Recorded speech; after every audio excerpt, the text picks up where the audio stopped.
Alpha tuition के digital platform पे आप सभी का स्वागत है। आज हम 12th क्लास की सेकंड बुक स्वतंत्र भारत में राजनीति, उसका जो सेकंड यूनिट है योजना आयोग, पंचवर्षीय योजना, राष्ट्रीय विकास परिषद और नीति आयोग, इसके बारे में डिटेल में जानेंगे। ये पूरा यूनिट जो सेकंड यूनिट है उसको कंप्लीट करेंगे as per CBSE syllabus 2022 and 23। तो 2022-23 में क्या सिलेबस रहा है CBSE का, वो एक बार नज़र में देख लेते हैं क्या क्या इसमें चीज़ें हैं। तो आप देख पा रहे हैं नियोजित विकास भारत के आर्थिक विकास का बदलता स्वरूप, यानी कि भारत का आर्थिक विकास किस तरह से रहा है, किस तरह से नियोजित विकास हमने करा है, स्वतंत्रता से लेकर आज तक का जो विकास का पहिया है वो भारत में किस तरह से चला है, इस पे हमारी नजरें रहेंगी। और हम क्या पढ़ने वाले हैं, योजना आयोग के बारे में डिटेल में जानेंगे कि योजना आयोग क्या था, उसके क्या उद्देश्य हैं, क्या कार्य हैं, कब स्थापना हुई, सभी चीजें जानेंगे। पंचवर्षीय योजनाओं के बारे में पढ़ेंगे, यानी पंचवर्षीय योजना अभी तक कितनी चली है, इनकी क्या सफलताएं हैं, क्या असफलताएं हैं, भारत के विकास में, भारत की आधारिक संरचनाओं के विकास में योजना आयोग का क्या योगदान रहा है, इसके बारे में डिटेल में जानने वाले हैं। और क्या राष्ट्रीय विकास परिषद और नीति आयोग, जो नया टॉपिक एड ऑन हुआ है CBSE के सिलेबस में, इसको हम डिटेल में जानेंगे। आप सभी के NCERT बुक में ये वाला टॉपिक देखने को नहीं मिलेगा, लेकिन एज पर CBSE गाइडलाइन जो टॉपिक एड ऑन हुए हैं हम उन्हें डिटेल में करने वाले हैं और इसके बाहर से कुछ भी नहीं आएगा, इसकी गारंटी हमारी है। तो देखें एक बार क्या है टॉपिक।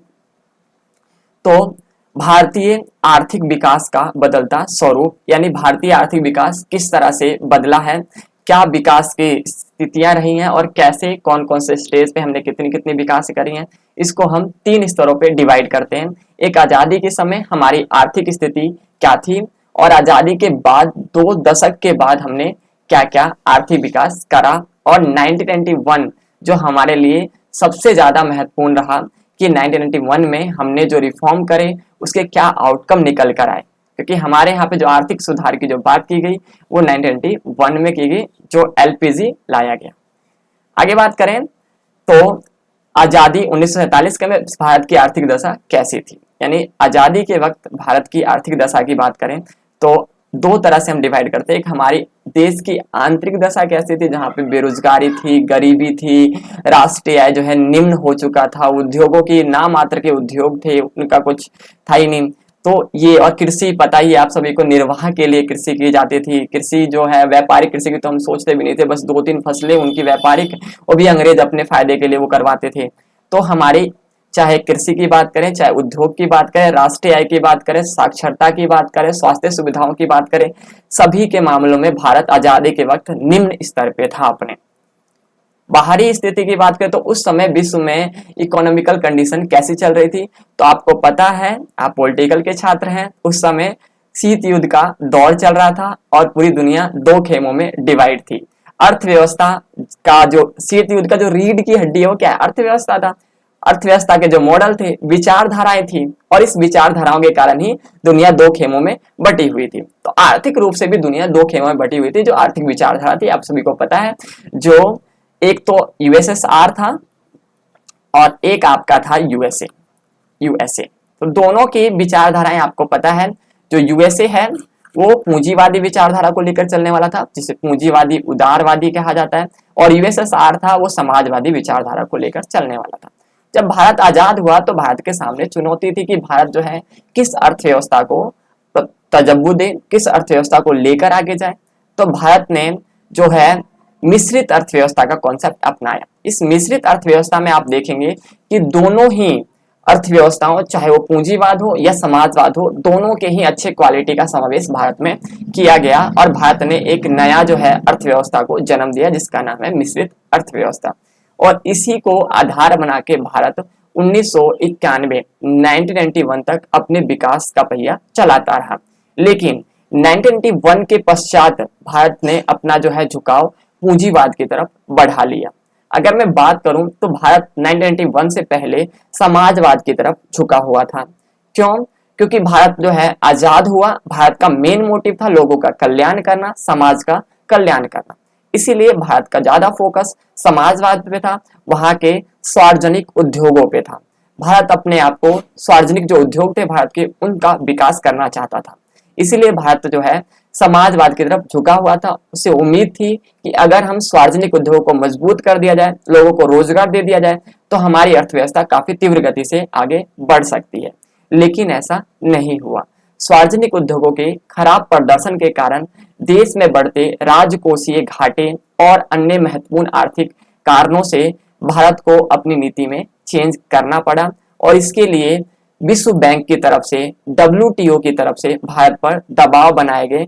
वो एक ही शर्त पर कर्ज देने को तैयार थे भारत को, जब भारत जो है उनकी शर्तों और उनके नियमों को भारत में लागू किया जाए। तो भारत उनकी बात को मानते हुए भारत में आर्थिक रिफॉर्म किया गया और भारत में 1991 के बाद नई आर्थिक नीति लाई गई। इसे आगे देखते हैं। बात करें 1991 के बाद से आप सबको पता है दो ध्रुवीयता का अंत हो गया, सोवियत संघ का विघटन हो गया और विश्व में केवल उदारवाद पूंजीवाद मॉडल ही रह गया। भारत पहले पता ही आप सभी को समाजवाद की तरफ झुकाव था, लेकिन भारत को जब महसूस हुआ कि समाजवाद एक तरह से फ्लॉप साबित हो गया, तो भारत ने अपना झुकाव पूंजीवाद उदारवाद की तरफ बढ़ा लिया और उदारीकरण और निजीकरण और वैश्वीकरण, जिसकी बात मैं कर रहा था, LP और G, ये तीनों जो है भारत में आए और भारत में जो उसके बाद जो तीव्र विकास की गति देखने को मिली, इसी कारण आज भारत जो है आर्थिक महाशक्ति के दौर में आगे की तरफ बढ़ रहा है। इसके बाद भारत की आर्थिक स्थिति में काफी परिवर्तन आया और भारत की अर्थव्यवस्था की जो GDP ग्रोथ है, आप सभी को पता है 7+ जो है GDP ग्रोथ देखने को मिल रही है। इसका कारण भारत में LPG का महत्वपूर्ण योगदान है। आगे बात करें तो अब आपको यह स्पष्ट हो गया होगा कि आजादी के बाद मुख्य चुनौती क्या थी हमारे देश में, आर्थिक विकास करना। आर्थिक विकास करना एक मुख्य चुनौती थी। अब तीन चुनौतियां आप सबको पता है, आजादी के वक्त तीन चुनौतियां थी। पहला, एकता और अखंडता को बनाए रखना। दूसरी जो चुनौती थी वो देश के अंदर जो है लोकतंत्र को कायम करना, जिसके लिए बढ़िया इलेक्शन कराया गया, आपको पता है। और जो तीसरी जो चुनौती थी, जो मेन चुनौती थी तीसरी, उसकी बात करें विकास की। एक विकास जो समता मूलक विकास हो, वह विकास जो सभी के लिए विकास हो, केवल अमीरों के लिए नहीं बल्कि सभी तबकों का बराबर विकास हो सके।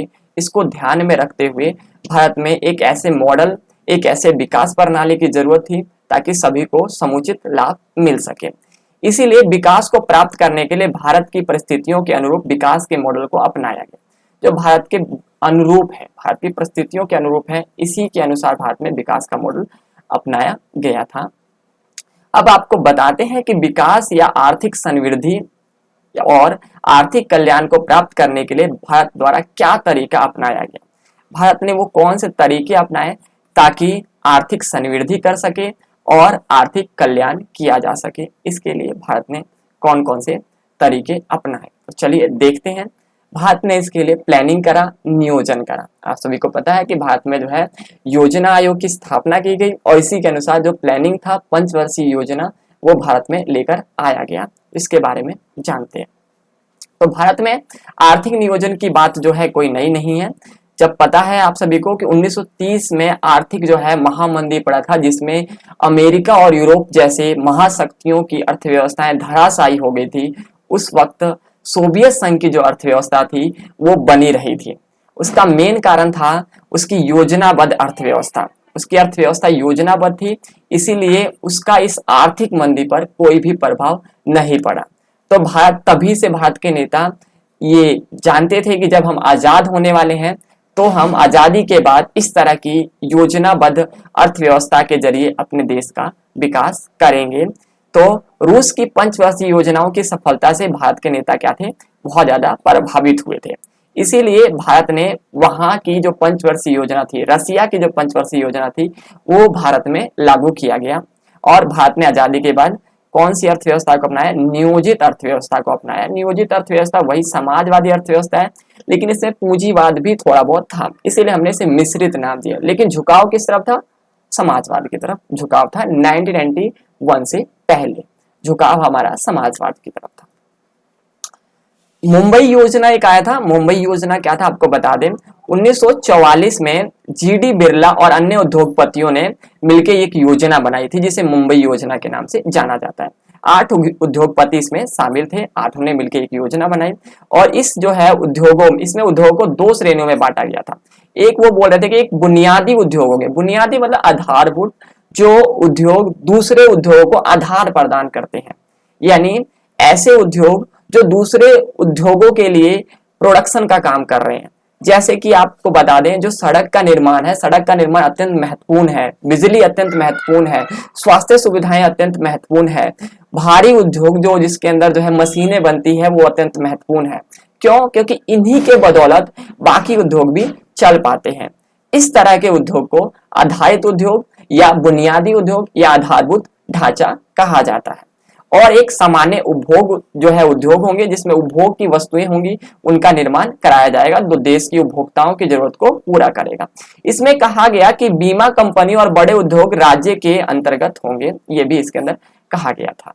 तो ये मुंबई योजना थी जो आपके टॉपिक एनसीईआरटी बुक में डिस्क्राइब है। आगे बात करें नियोजन क्या होता है, तो आपको प्लानिंग के बारे में बता दें, ये प्लानिंग किसे कहा जाएगा। तो प्लानिंग का मतलब क्या होता है? प्लानिंग का मतलब होता है, नियोजन का अर्थ है कि सभी संसाधन की व्यापक जांच पड़ताल करके, मतलब आपके पास जितने भी संसाधन है, आपके पास जितने भी संसाधन है उसको पहले रिसर्च कर लोगे कि भाई मेरे पास कितने संसाधन है, किस कैपेबल है और उसका कहाँ यूज करना है। पहले तो पता तो होना चाहिए ना आपके पास कितने संसाधन है। तो आपने पता लगा लिया कि हमारे पास इतने संसाधन है, ये संसाधन इस कैपेबल है, उसको जानने के पश्चात हम ये योजना बनाते हैं कि उन संसाधनों को कहां और कैसे प्रयोग करना है। इसी को क्या कहा जाता है? नियोजन कहा जाता है।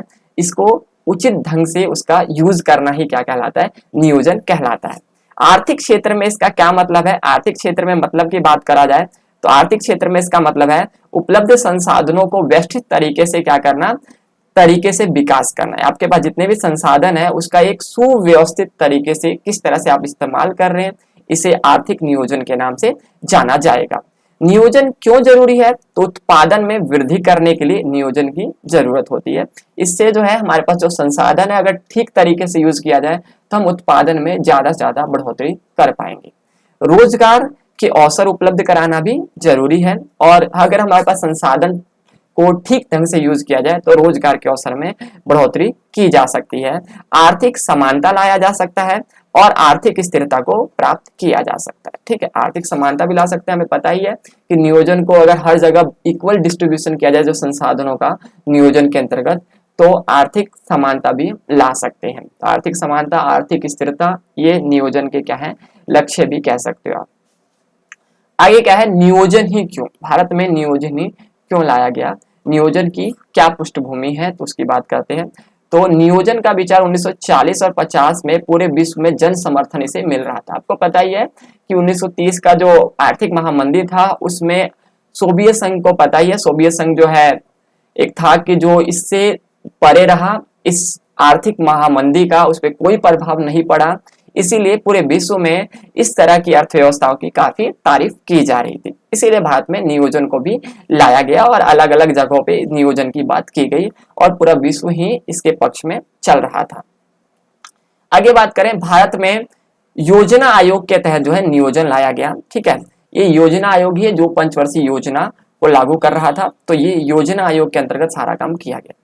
तो आपको बताएं कि योजना आयोग की स्थापना कब की गई थी। तो आप सभी को याद रखना है, योजना आयोग की जो स्थापना है वो कब की गई थी भाई? 5 मार्च 1950 को योजना आयोग की स्थापना की गई थी। और योजना आयोग के जो उद्देश्य हैं वो कहाँ वर्णित है? राज्य के नीति निर्देशक तत्वों में वर्णित है। हमारे संविधान में जो राज्य के नीति निर्देशक तत्व हैं वो भाग कौन से में लिखे हैं? भाग 4 में लिखे हैं। तो भाग 4 में जो राज्य के नीति निर्देशक तत्व हैं वहां पे इसकी बात की गई है, योजना आयोग होगा। क्योंकि नीति निर्देशक तत्व तो वही होते हैं जो जनता की भलाई के लिए काम करेंगे, जनता के भलाई के लिए, जनता के कल्याण के लिए, समाज के कल्याण के लिए इसमें बातें कही गई हैं। तो इसीलिए इस योजना आयोग को इसके अंतर्गत रखा गया। आगे जो 1965 साल जो है पुरानी जो है ये संस्था, आपको पता है ये योजना आयोग अभी नहीं है, इसके जगह पे नीति आयोग आ गई है। तो योजना आयोग जो है समाप्त कब हुआ? तो बता दे 13 अगस्त 2014 को, 13 अगस्त 2014 को मोदी जी द्वारा इसे हटा दिया गया है। इसके जगह पे नीति आयोग अभी काम कर रहा है। इसकी प्रमुख जो है भूमिका क्या थी, पंचवर्षीय योजनाओं को कार्यान्वित करना। यानी ये मेन रूप से क्या कर रहा था भाई, जो पंचवर्षीय योजना थी उसको क्या कर रहा था, कार्यान्वित करने का काम कर रहा था, उसको लागू करने का काम कर रहा था। ठीक है जी, चलिए आगे देखते हैं। आगे बात करें तो जो योजना आयोग है उसकी संरचना क्या थी, उसके बाद बात कर लेते हैं योजना आयोग की संरचना। योजना आयोग में एक जो है पदेन अध्यक्ष हुआ करता था, जो प्रधानमंत्री होता था, प्रधानमंत्री उसका अध्यक्ष होता था। ये इंपॉर्टेंट बात है आपके लिए। इसमें पूर्णकालिक सदस्य हुआ करते थे, जो 4 पूर्णकालिक सदस्य थे। ठीक है, इसमें उपाध्यक्ष भी शामिल हुआ करता था। ये पूर्णकालिक हुआ करते थे, रिटायर होने के बाद ही हटते थे। उसके बाद वित्त मंत्री, रक्षा मंत्री और योजना मंत्री, इसे मिलाकर टोटल कितने हो गए, देखिए 3 और 1 4 और ये 4 8। टोटल कितने सदस्य थे योजना आयोग में, 8 सदस्य हुआ करते थे। तो आपको ध्यान रखना है भाई, योजना आयोग में 8 सदस्य हुआ करते थे, जिसमें 1 प्रधानमंत्री, 3 मंत्री और 4 जो है पूर्णकालिक सदस्य हुआ करते थे। चलिए आगे देखते हैं। योजना आयोग की बात करें तो योजना आयोग जो है कि भूमिका और कार्य की बात करते हैं।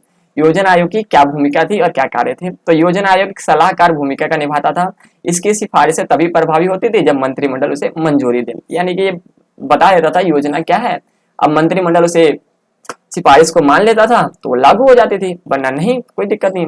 ये देश के संसाधनों का अनुमान भी लगाता था कि देश में कितने संसाधन है, उसका कहाँ यूज कर सकते हैं, क्योंकि संसाधन जब तक पता नहीं हो तो यूज कैसे करेंगे। संसाधन को पता करने के बाद ये क्या करता था, योजना बनाता था। उसके बाद ये योजना बनाएगा और विभिन्न जो है कार्यक्रमों के बीच प्राथमिकताओं का निर्धारण करता था। ये भाई डिसाइड करता था पहले क्या करना है। योजना में तो ये होता है ना पहले क्या करना, हमारे पास संसाधन तो है लेकिन उसका यूज कैसे करना है और किस संसाधन का पहले यूज करना है, किसका बाद में यूज करना है। इसका मेन मोटिव यही था कि देखना कि भाई पहले क्या है, प्राथमिकता क्या है, हमारा प्रेफरेंस क्या है। जैसा कि आपको पता है कि पहली पंचवर्षीय योजना बनी उसमें किस पे, कृषि पे फोकस किया गया। उसका दूसरी बनी तो उद्योगों पे। तो यही तो डिसाइड करें पहले किस पे फोकस करना है, उसके बाद किस पे करना है। इनकी प्लानिंग चल रही थी। ठीक है, तो योजना आयोग इस तरह से काम करता है भाई, ये भी डिसाइड करता है प्राथमिकता क्या है देश की, उस प्राथमिकता के आधार पर विकास किया जाएगा। और क्या करता है, योजना काल के दौरान हुई प्रगति का मूल्यांकन कर आवश्यक जो है फेरबदल करना। ठीक है, कि भाई योजना काल के दौरान जो भी प्रगति हुई है वो देखता है भाई क्या नुकसान हो रहा है, क्या लाभ हो रहा है, बीच में चेंज करना है तो चेंज भी कर सकता है, कोई दिक्कत नहीं है। ठीक है, क्योंकि योजनाएं देश की भलाई के लिए, अगर देश की भलाई नहीं हो रही तो भाई चेंज कर सकता है, कोई दिक्कत नहीं है इसमें।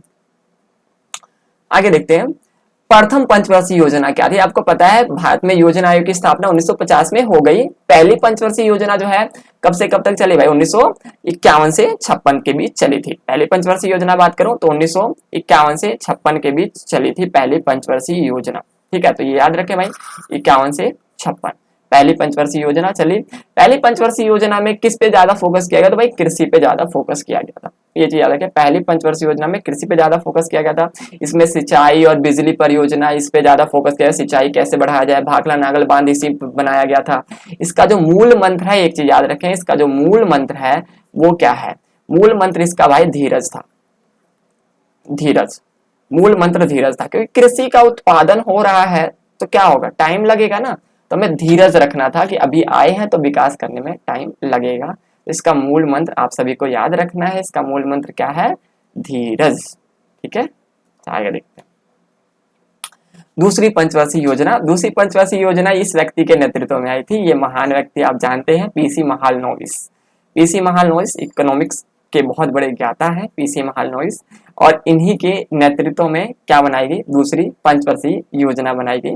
इसका मेन मोटिव क्या था, दूसरी पंचवर्षीय योजना, डेट याद रख लो भाई, 56 से 61। पहला तो 51 से 55, दूसरा 56 से 61। ठीक है, तो दूसरी पंचवर्षीय योजना का मेन मोटिव क्या था, तो मेन मोटिव था भारी उद्योगों पे फोकस करना।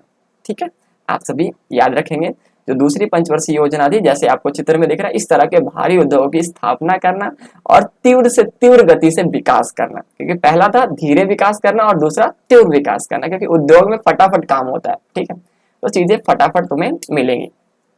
तो तीव्र औद्योगिकरण की बात भाई इसमें कही गई थी। तीव्र औद्योगिकरण दिख रहा है आप सभी को, लोहा, इस्पात, ठीक है, सीमेंट, भारी रासायनिक उद्योग, रेलवे, संचार, इन सबकी प्राथमिकता देगी, इन सबका जल्दी से जल्दी विकास होगा।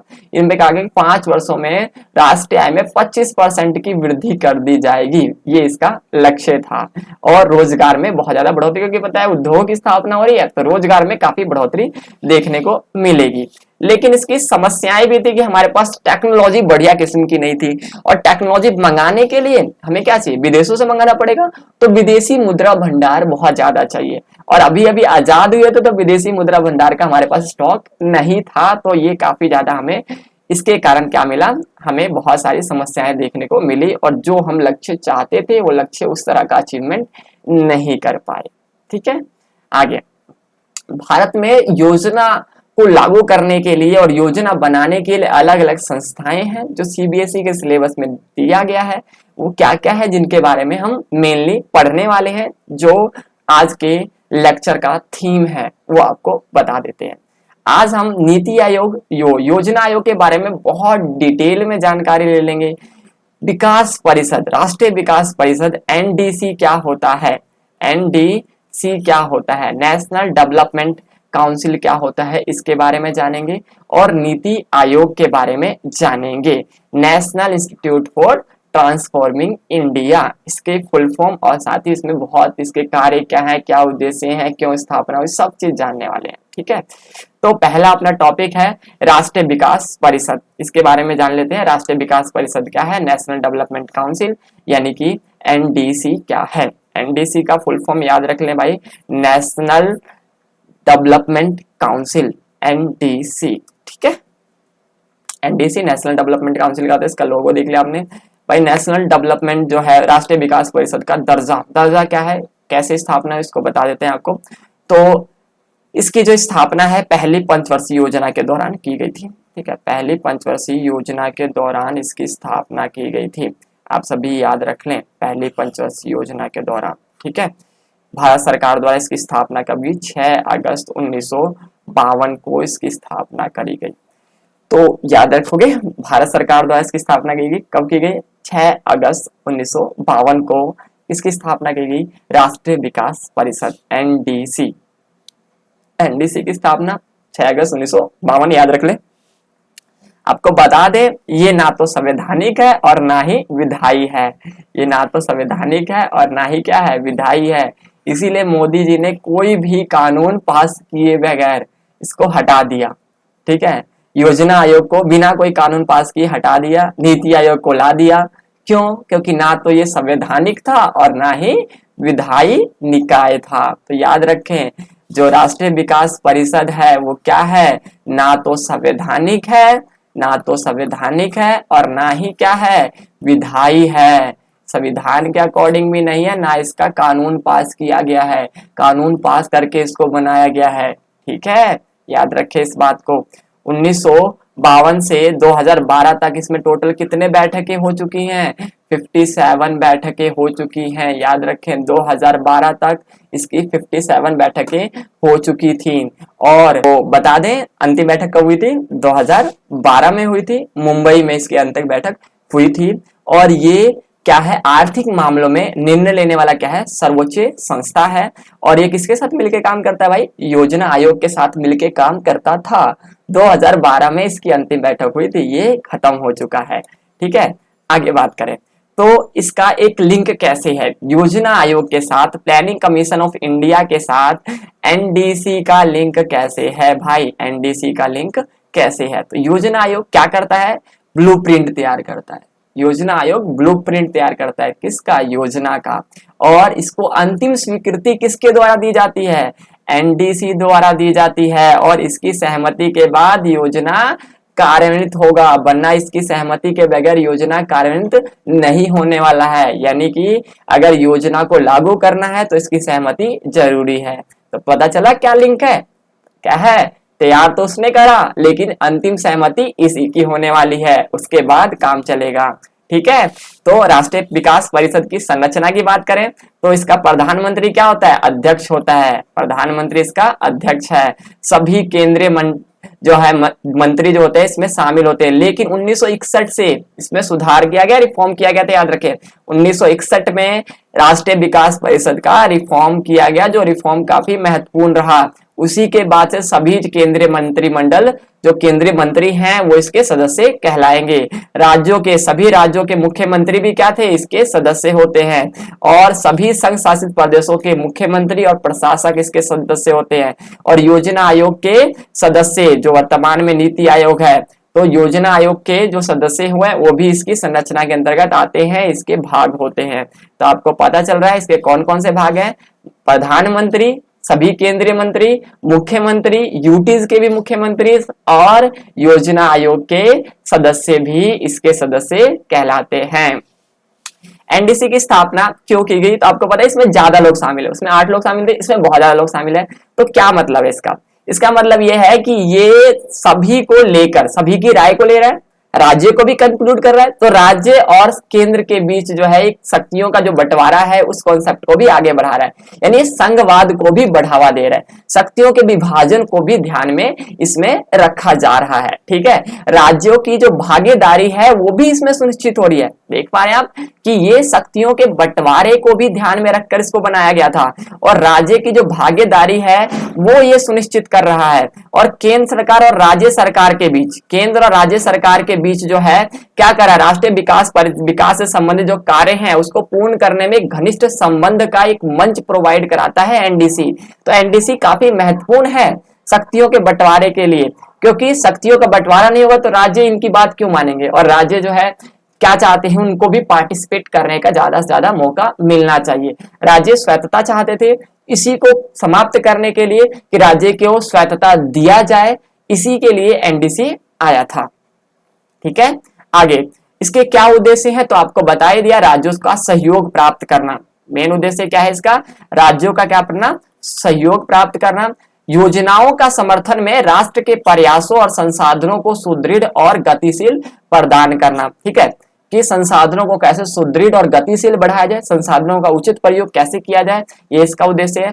सभी महत्वपूर्ण क्षेत्रों में समान आर्थिक नीतियों को बढ़ावा देना। समान आर्थिक नीति जो योजना आयोग के उद्देश्य है, लगभग वही उद्देश्य है इसके भी। ठीक है, देश के सभी भागों में त्वरित और संतुलित विकास को सुनिश्चित करना। ठीक है, सभी भागों में, क्योंकि ये नॉर्मली किसको फोकस कर, राज्य को फोकस कर रहा है, राज्य लेवल पे विकास को बता रहा है।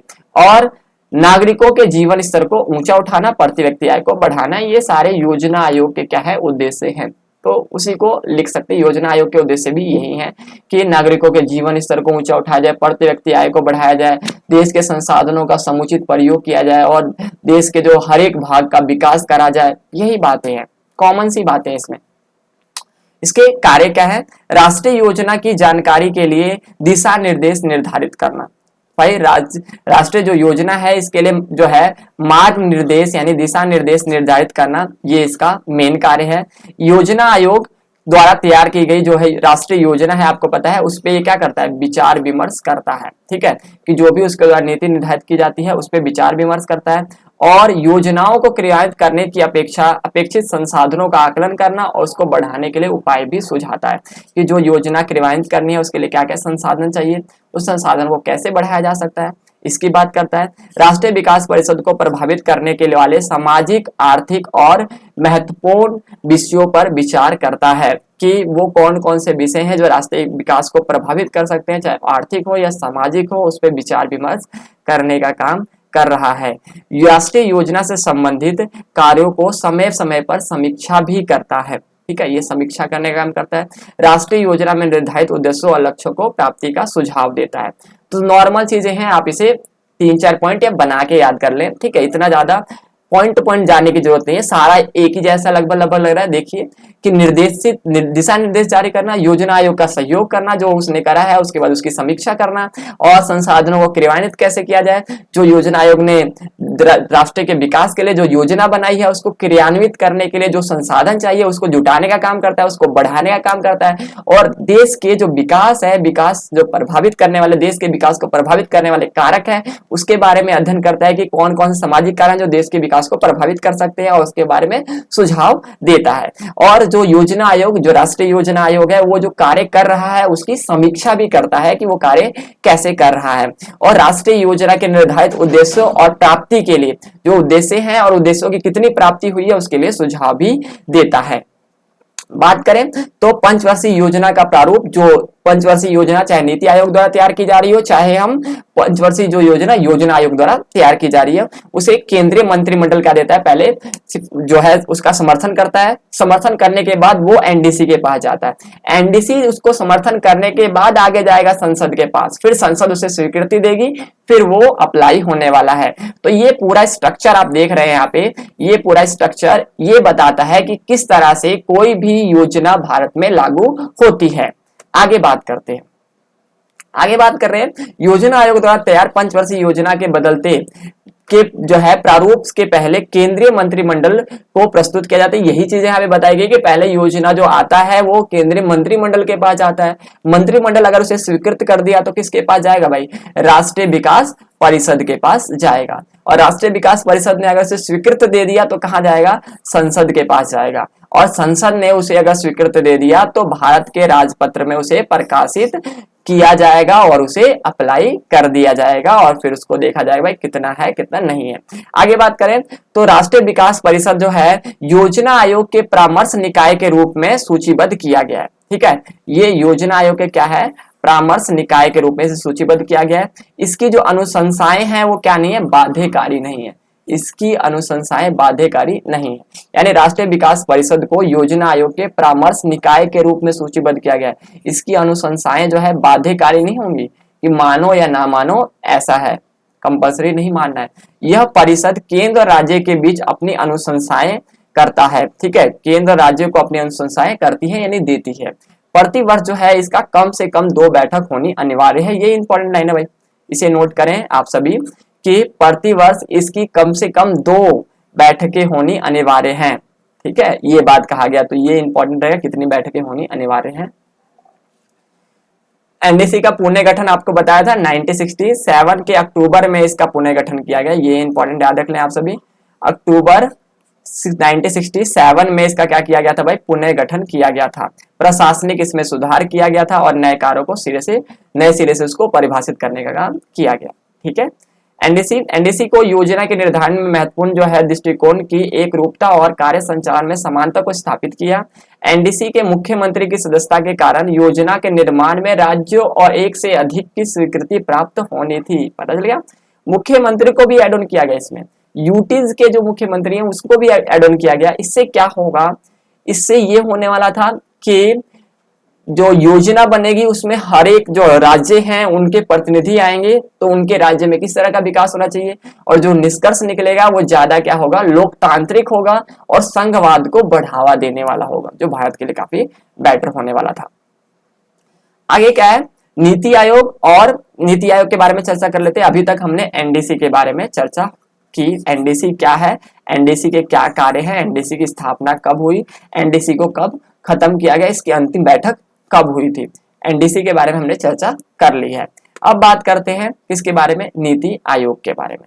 नीति आयोग के पहले जो उपाध्यक्ष थे उनका नाम आप सभी को दिख रहा है। पहले उपाध्यक्ष कौन थे, अरविंद पनगड़िया, याद रखेंगे नाम आप सभी, अरविंद पनगड़िया नीति आयोग के पहले उपाध्यक्ष थे, याद रखिएगा, कई बार क्वेश्चन आ चुका है ये।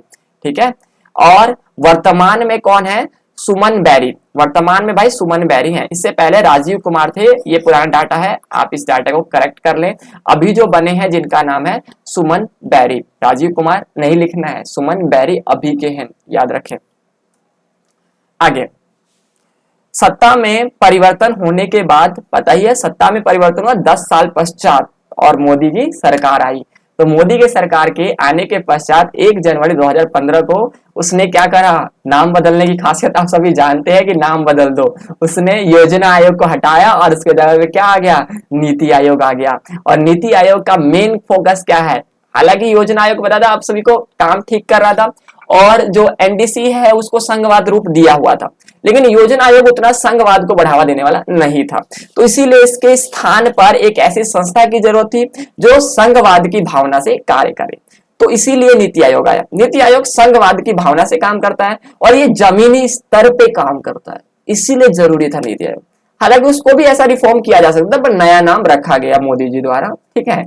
उसको भी तो बदल सकते थे, उसका भी कार्य चेंज कर देते, और क्या, उसको कार्य करने का जो तरीका था उसको चेंज किया जा सकता था, उसको और ज्यादा एफिशिएंट बनाया सकता था, नाम वही रख सकते थे, कंफ्यूजन नहीं होता। लेकिन इन्होंने नया चीज लेकर आए, नीति आयोग। तो बात करते हैं नीति आयोग के बारे में। ये क्या है, एक सहकारी संघवाद की भावना से काम करता है, कॉपरेशन के हिसाब से संघवाद को बढ़ावा देता है, फेडरलिज्म को बढ़ावा देता है, और केंद्र में रखते हुए, इसको केंद्र में रखते हुए अधिकतम जो है शासन और न्यूनतम सरकार के दृष्टिकोण की परिकल्पनाओं को स्थान दिया गया। इसमें अप्रासंगिक हो गया था योजना आयोग, क्योंकि योजना आयोग बहुत पुराना था, आपको पता है 65 साल हो गए थे योजना आयोग को, 65 साल पुराना था योजना आयोग। और अभी के वर्षों में जो लगातार चेंज हो रहा है, ग्लोबलाइजेशन का वक्त चल रहा है, सब चीजें हाई टेक्नोलॉजी वाली चल रही है, उस समय इतनी पुरानी चीज की जरूरत हमें नहीं थी, इसीलिए 13 अगस्त 2014 को से समाप्त कर दिया गया। और क्या लेकर आया गया, योजना आयोग लेकर आया गया।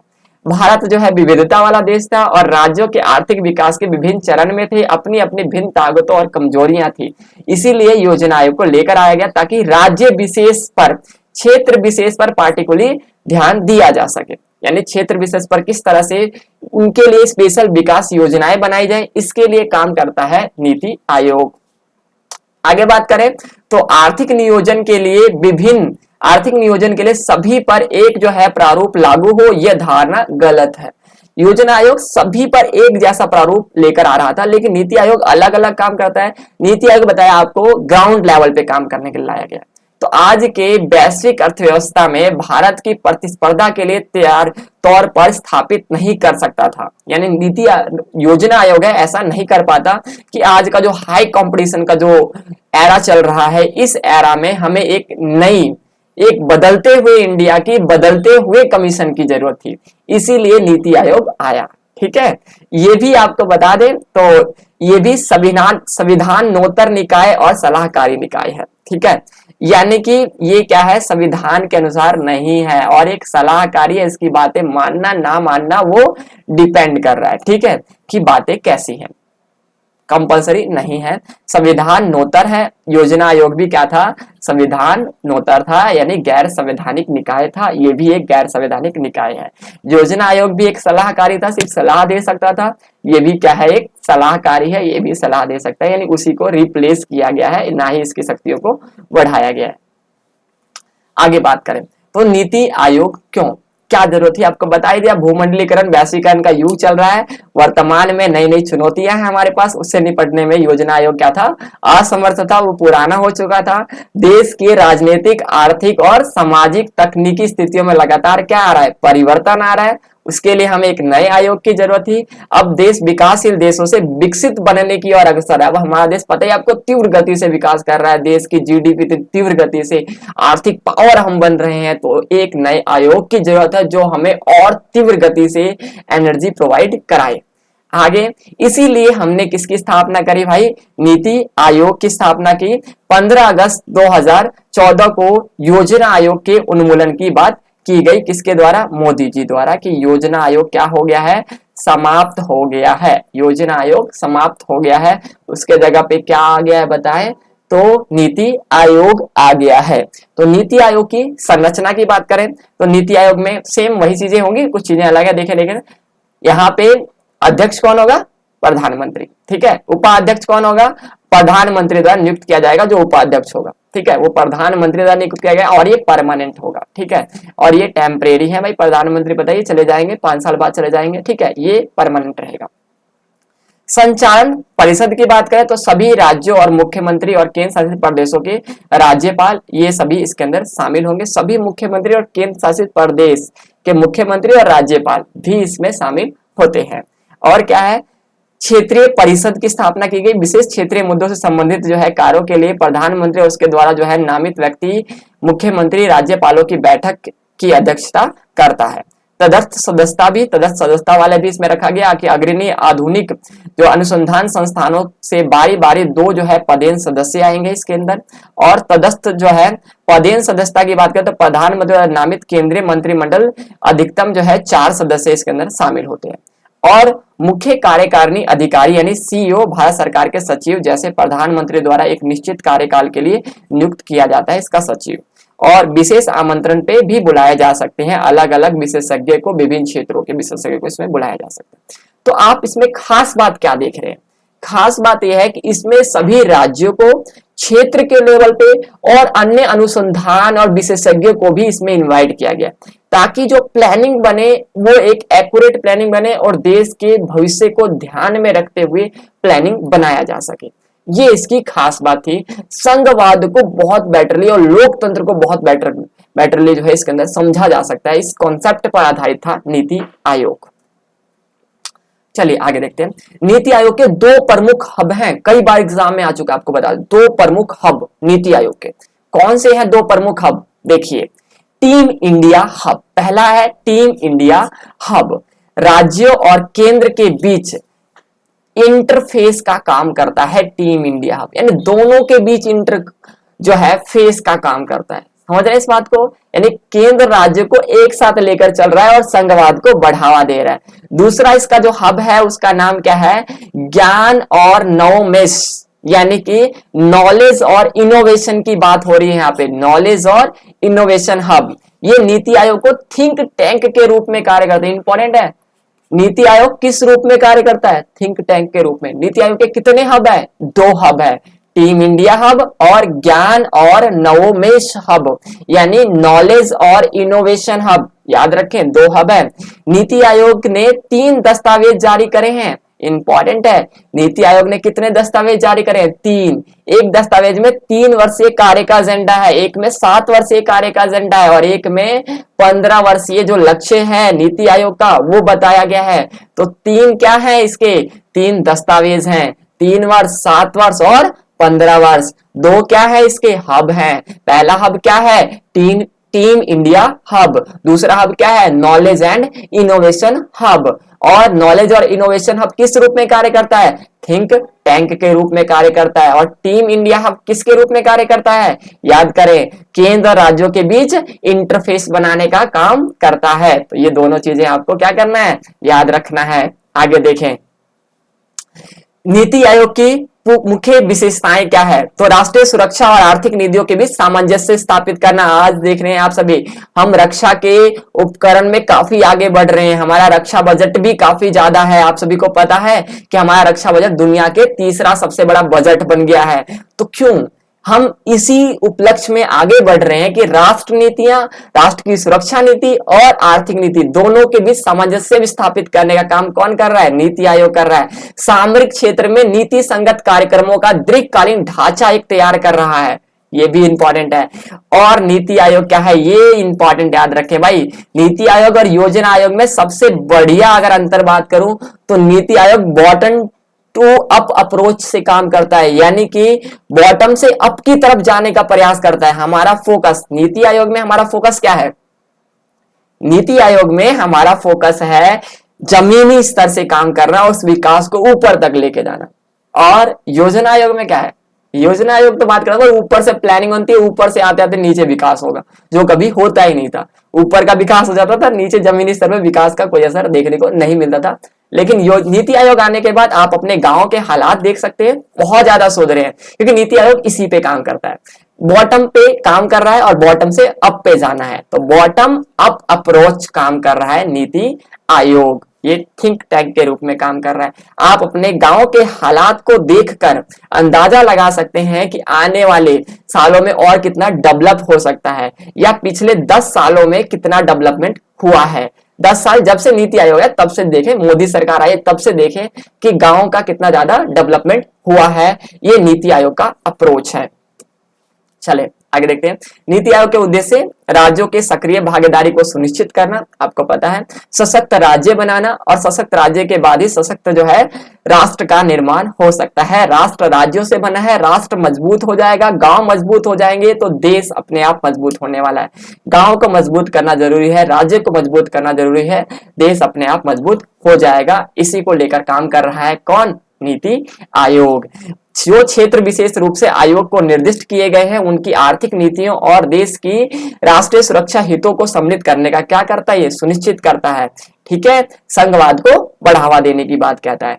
नीति आयोग जो है समय के साथ परिवर्तन के एक एजेंट के रूप में उभर सकता है और सार्वजनिक सेवाओं को बेहतर डिलीवरी करने और उसमें सुधार करने के एजेंडे में योगदान दे सकता है। वर्तमान समय में जिस तरह से बदल रहा है, एरा जिस तरह से चेंज हो रहा है, समय जो है बहुत तेजी से परिवर्तन हो रहा है, टेक्नोलॉजी बहुत एडवांस हो चुकी है, इसमें नीति आयोग अपनी सकारात्मक भूमिका निभा रहा है और निभाएगा। नीति आयोग में देश में कुशल, पारदर्शी, नवीन और जवाबदेही शासन प्रणाली प्रतिनिधित्व बनाने में क्षमता है। इसके अंदर की जो भी चीजें हो रही है वो कुशल, पारदर्शी और नवीन, क्योंकि इसमें बहुत सारे लोग जुड़े हैं और हर एक स्टेट के जुड़े हैं, हर एक स्टेट के सदस्य इसके अंदर शामिल है, तो गड़बड़ होने का कोई चांस होता नहीं है, क्योंकि हर एक स्टेट में किसी एक पार्टी की तो सरकार हो नहीं सकती, तो हर एक के एजेंट आ रहे हैं, तो इसमें पारदर्शी और लोकतांत्रिक बनेगा ये, और ये देश के लिए जरूरी है।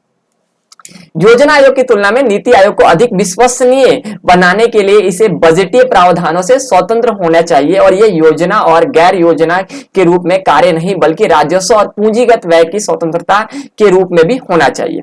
और यह जो है योजना व्यय के वृद्धि से अर्थव्यवस्था में सभी स्तरों पर बुनियादी ढांचे का घाटा दूर हो सकता है। उसमें योजना आयोग की बात करें तो वो बजट भी अलॉट करता था, कहां पे कितना पैसा देना है, ये बजट अलॉट नहीं करता है, ये थिंक टैंक के रूप में कार्य करता है। ये इंपॉर्टेंट डिफरेंस है, ये थिंक टैंक के रूप में कार्य करता है और इसमें ये बताया जाता है कि क्या पॉलिसियां होंगी, बस पॉलिसी बताते हैं। वो बजट भी अलॉट करता था, इसीलिए वो ज्यादा गड़बड़ करता था। ठीक है, वो ज्यादा विश्वसनीय नहीं होता था। जहां पे सरकार का, केंद्र सरकार की जहां पे सरकारें हैं जिस स्टेट में, वहां पे ज्यादा अलॉटमेंट, जहां पे कम है वहां पे कम अलॉटमेंट, लेकिन ये सिर्फ योजना बनाने का काम करता है, एक थिंक टैंक के रूप में जाना जाता है, इसलिए इसकी सकारात्मक भूमिका है और आने वाले समय में दिखेगी भी।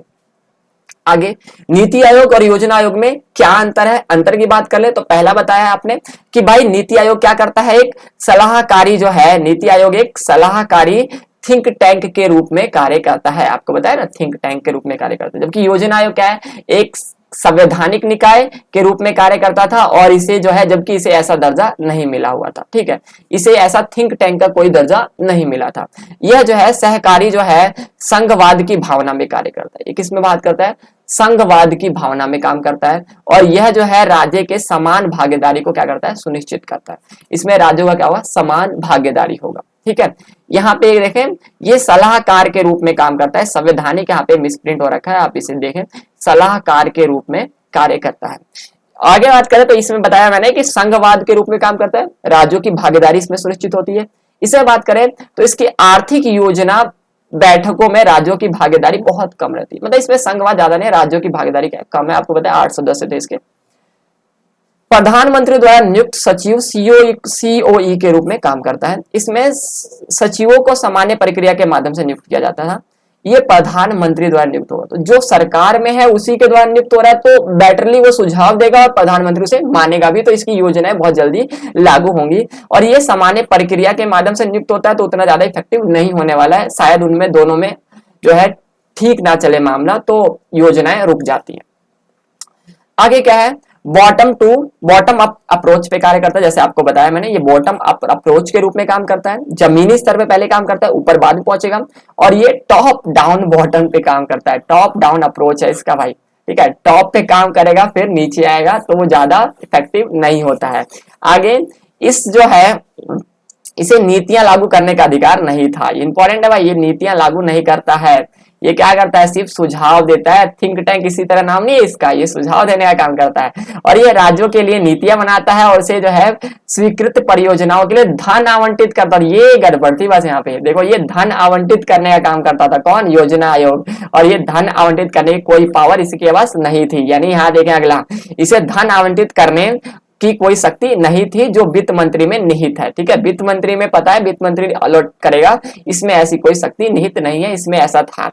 इसे मंत्रालय और राज्य सरकारों को धन आवंटित करने की शक्ति थी कि किस राज्य को और किस मंत्रालय को कितना धन देना है, ये इसके पास पावर थी। ये यहाँ पे हटा दी गई है। इसका एक ही काम है, बस योजना बनाओ और सोचो देश के लिए क्या भला है।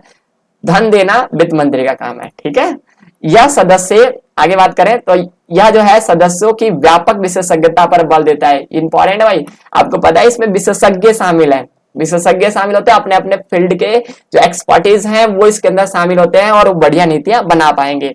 इसमें विशेषज्ञता क्या थी, सीमित स्तर पे थी, इसमें उतनी बढ़िया विशेषज्ञता नहीं थी। तो आपने नीति आयोग और योजना आयोग में अंतर आने वाला है, ये क्वेश्चन आ सकता है, तो आप बहुत इजीली कर पा रहे हैं। थिंक टैंक के रूप में कार्य करता है और एक थिंक टैंक के रूप में कार्य नहीं करता है, केवल सलाह देने का काम करता है। इसमें संघवाद स्पष्ट रूप से दिखाई देता है, इसमें स्पष्ट रूप से नहीं दिखाई देता। इसमें सीईओ नियुक्त किए जाते हैं प्रधानमंत्री द्वारा, इसमें सामान्य प्रक्रिया द्वारा नियुक्त किए जाते हैं। ये जो है बॉटम अप अप्रोच पे काम करता है, ये किस पे काम करता है, टॉप डाउन अप्रोच पे काम करता है। इसे नीति लागू करने का अधिकार नहीं था, इसके पास धन पावर नहीं है, इसके पास धन अलॉट करने का और राज्यों को कितना धन देना है, मंत्रालय को कितना धन देना वो पावर है इसके पास। इसमें विशेषज्ञता पर फोकस किया गया है, इसमें विशेषज्ञता क्या है, सीमित है। बहुत इजीली टिप्स पे इसे याद कर सकते हैं आप।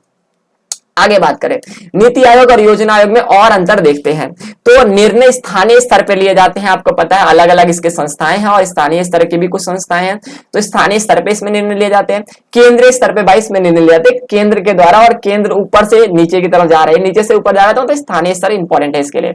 राज्यों की आवश्यकताओं के अनुसार बल दिया जाता है, संघवाद फोकस किया जाता है, इसमें केंद्र की भूमिका अधिक होती है, राज्यों पे उतनी ज्यादा फोकस नहीं किया जाता। समस्त राज्यों की समान भागीदारी होती है, इसमें राज्यों की अपेक्षाकृत कम भागीदारी होती है। इसमें जो है धन आवंटित करने की शक्ति नहीं है, इसमें धन आवंटित की शक्ति है। स्थापना आपको पता ही है 1 जनवरी 2015 को नीति आयोग की स्थापना हुई। इसकी स्थापना अंतर लिख सकते भाई, इसकी स्थापना कब हुई, 15 मार्च 1950 को इसकी स्थापना हुई, और इसकी स्थापना कब हुई, 1 जनवरी 2015 को याद रख ले। इसको समाप्त कब कर दिया गया आपको पता ही है, ठीक है, 15 अगस्त 2014 को। पूर्णकालिक के साथ साथ अंशकालीन भी है, ये पूर्णकालीन के साथ साथ क्या क्या है, अंशकालीन भी है, यानी अंशकाल के रूप में काम करता है। मतलब इसके सदस्य क्या है, कुछ परमानेंट है तो कुछ क्या है, टेम्परेरी है। जैसे प्रधानमंत्री, वित्त मंत्री और मंत्रिमंडल है या मुख्यमंत्री है, वो क्या है, टेम्परेरी है।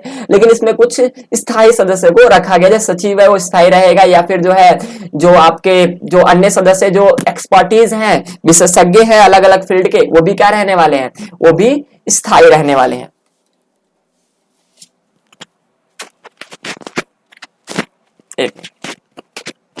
आगे देखते हैं, इसमें केवल क्या है, इसमें जो है केवल पूर्णकालिक सदस्य है, इसमें पूर्णकालिक सदस्य अंशकालीन इसमें नहीं थे, तो ये इसका गड़बड़ था। आगे क्या है, सचिवों को सीओई के नाम पे जाना जाता था और इसके प्रधानमंत्री को नियुक्त किया जाता है, पता ही आप सभी को। इसमें सचिव को सामान्य प्रक्रिया द्वारा नियुक्त किया जाता है।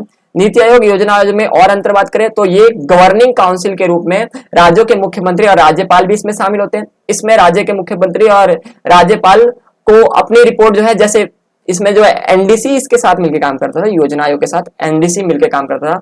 एनडीसी को अपनी रिपोर्ट देता था जिसमें राज्यपाल और जो है मुख्यमंत्री शामिल होते थे। एनडीसी के पास जाता था, उसमें शामिल है, योजना आयोग में ऐसे लोग शामिल नहीं थे। आगे बात करो तो नीति आयोग निधि इन सब के बारे में सलाह दे सकता है और इसे मतलब अलॉट नहीं कर सकता, बल्कि ये अलॉट भी कर सकता है।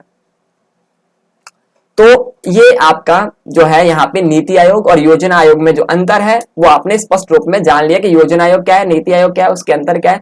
इतना ही आने वाला है, इतना ही सिलेबस में डिस्क्राइब था। आगे बात करें तो कुछ क्वेश्चंस जो देख लेते हैं। राष्ट्रीय विकास परिषद की संरचना का वर्णन करें। आपको पता है क्या विकास परिषद, कितने लोग सदस्य शामिल है। राष्ट्रीय विकास परिषद और नीति आयोग में कोई अंतर, ठीक है, अंतर कर सकते हैं।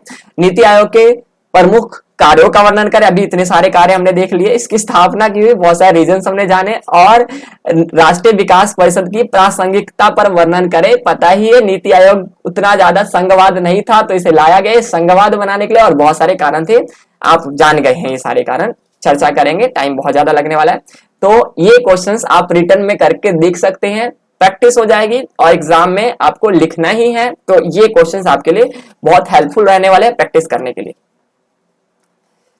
आगे बात करें तो आप इसका पीडीएफ जो है लेना चाहते हैं तो हमारे इन प्लेटफॉर्म पे जुड़कर या नीचे डिस्क्रिप्शन में जो लिंक है वहां से इनके पीडीएफ आप डाउनलोड कर सकते हैं। बाकी आज के लिए इतना ही, जल्द ही मिलेंगे एक और शानदार जो है लेक्चर के साथ, जिसमें हम उसके बारे में भी, उस डेप्थ टॉपिक के बारे में भी चर्चा करेंगे जल्द ही नेक्स्ट वीडियो में। धन्यवाद।